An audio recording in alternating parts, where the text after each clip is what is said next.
Hello everyone! Good afternoon! Yan guys. Nagluto naman ako ng paborito ng aking anak. Ayan guys. Napakasarap ito guys, pero marami pa itong kulang na sangkap. Ito lang muna sa ngayon kasi step by step para hindi ma-overcook ang mga sangkap guys. Ayan. Ayan na guys, nilagay ko na ang bell pepper at saka itong sili guys, na mahaba, itong green maanghang.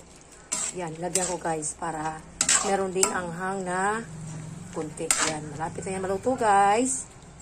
Aking iwan ko guys, ang tawag ito guys, Guys, itong ganito na, ulam. Pero paborito ito ng aking anak.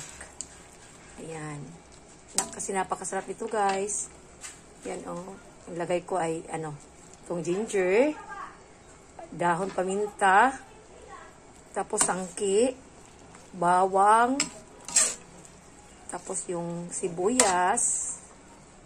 Ano pa ba? Ang lagay ko dito, guys. Ayan.